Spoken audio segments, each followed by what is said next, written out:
Perhaps one of the greatest things for a coach to hear in the middle of a conference with a teacher is the response from the teacher of, "That's really a good question."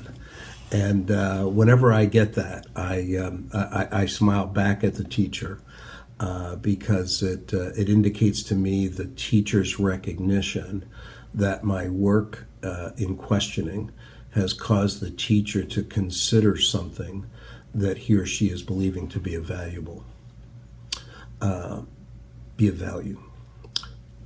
he or she is considering to be of value. As I think about this, I see three categories that you can consider as purposes for your questions. I call the first one finding out and knowing, the second reflection, and the third exploring future actions. Finding out and knowing. I'm big on using the term knowing the teacher's agenda. It's important to me that I know what thinking is going on behind the teacher actions that I'm observing.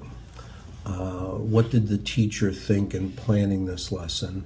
What decisions did the teacher consider in planning and during the lesson? And how did the teacher come to make the decisions that she made? In a pre-conference, an example might be, what did you know about the students as you planned this lesson? And how has that knowing influenced what you planned? Another in a pre-conference might be, how important is this piece of the curriculum to your learners and why? In a post-conference, it might be, when during the lesson did you see what you thought you would see when you were planning? And what did you see that differed from what you thought while planning? Another post-conference might be this. You asked me to record this particular action. What do you think you'll find when you look at the data that I've collected? The specific example could be, you asked me to record the questions that you use. What do you think you'll find as you look at the list of questions? In many ways, the finding out questions, the knowing questions, are really for me. I want to know the teacher's thinking before I share my thinking.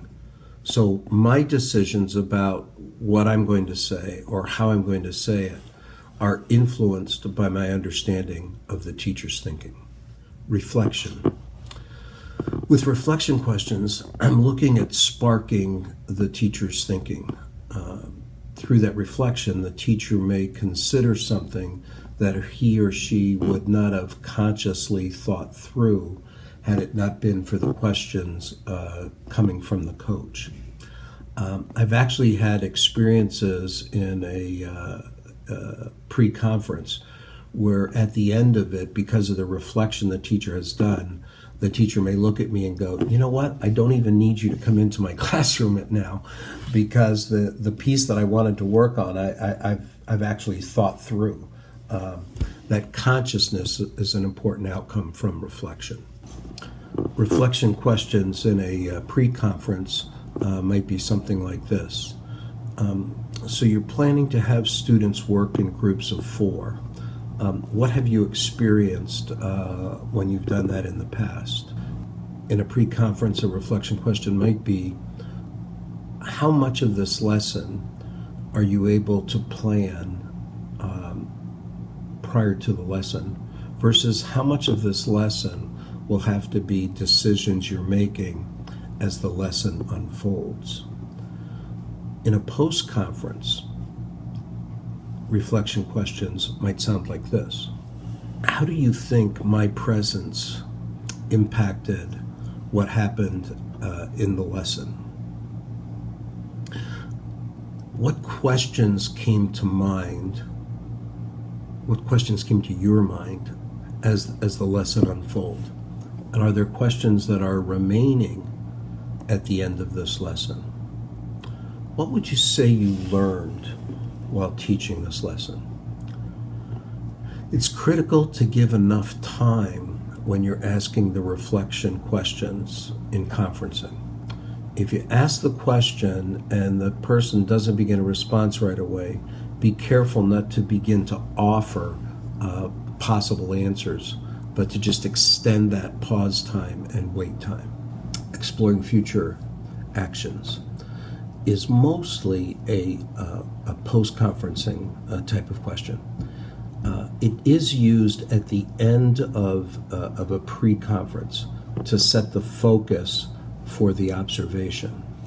So it might be at that point, what's the best way for me to record information in my observation so that it will be most useful to you? Or what's the question on your mind that you'd like to use this coaching observation to answer?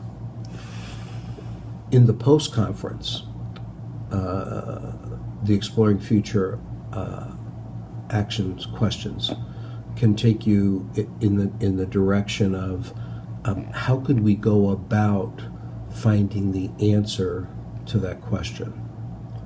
Or you were interested in the questions that you got students to ask during the lesson. What ideas do you have for changes to increase the number of student questions you received? Or in the post-conference, you're thinking of extending the time for students to work on this project. What do you see as the benefits to be gained from extending that time? And what risks are there in extending that time? 2 clues for increasing the effectiveness of your questions. First, consider what's the purpose of the question. Am I finding out? Am I seeking thinking, reflecting? Am I looking ahead? Thinking of the reason for your question will help add clarity to your question. And it sets up for the second most critical part, and that's to be listening.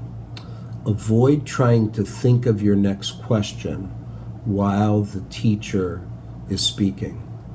Dedicate your time to listening, and then give yourself pause time at the end of the teacher's answer to think of that next question. Only then can your questioning truly follow the teacher, because your question comes from the depth of listening you did to the teacher's response.